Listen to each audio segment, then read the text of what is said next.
প্ল্যানে সবকিছু ঠিকঠাক। হ্যাঁ, নিক জোনাসের মতোই একজন আসবে লাইফে, নামাজি হলেই হলো। মনোবল, ভালো কাজ, সবকিছু চনমনে বা হাসি মুখে থাকা, এই শক্তি পাই কোথা থেকে আসলে? এই শক্তিটা পাই আসলে আমার আমি একজন মেয়ে হিসাবে বলবো না, আমি একজন মানুষ হিসাবে আল্লাহ আমাকে অনেক শক্তিশালী করে বানিয়েছে। আচ্ছা, প্রিয়াঙ্কা, আপনি যখন ফ্লাই করেন আপনি প্রস্তুতির কথা বলছিলেন, হ্যাঁ, তো আপনার নিজের প্রস্তুতি থেকে আপনার লাগেজ আর ব্যাগেজ এটার মধ্যে কি থাকে প্রস্তুতির জন্য? আমার ব্যাগেজের মধ্যে আমার থাকে, আমি যখন প্লেনে ফ্লাই করি তখন আমি গেটস পরি, টাইস পরি, মানে এমন ড্রেস আপ করি যেন আমার কোনো কিছু, আমি বিপদে পড়লে আমার ড্রেস আপ উঠে না যায়। ওকে ওকে। সো ওইটা হচ্ছে ফার্স্ট সেফটি, বিকজ ড্রেস অনেক বড় একটা ফ্যাক্ট।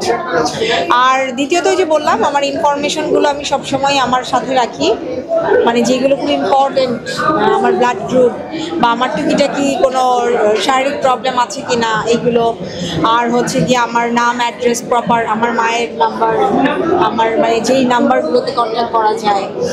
আর এই তো যখন আমি যেখানে যাই আমি আল্লাহর নাম নিয়ে উঠি এবং আমি সুন্দর করে কিছু সেলফি তুলে আমি ফেসবুকে ছাড়ি যেন আমার ভক্তরাও জানতে পারে আমি কোথায় আছি। প্রিয়াঙ্কা তার নিক জোনাস কবে খুঁজে পাবে, অনেকেই প্রশ্ন করে আসলে। হ্যাঁ, এমনটা ইনশাল্লাহ ভেরি সুন, মন বলছে। প্ল্যানে সবকিছু ঠিকঠাক। হ্যাঁ, নিক জোনাসের মতোই একজন আসবে লাইফে, মনে হচ্ছে আমারও। তার মানে বয়সের থেকে ছোট ছেলে বিয়ে করবে? আমার বয়সের থেকে ছোট ছেলেও হতে পারে, বড় হতে পারে। ছোট হওয়ার সম্ভাবনা বেশি, মানে ফলো করি তাহলে তো ওই ট্রেনটাই এখানে চলে আসছে। সেটাই কি করবে কিনা প্রিয়াঙ্কা? যদি ভাগ্যে থাকে অবশ্যই হবে, তার মানে বলাই যায় যে পছন্দের মানুষ বলা অলরেডি। যেতে পারে। আপনার পছন্দ কেমন, সিনিয়র না জুনিয়র?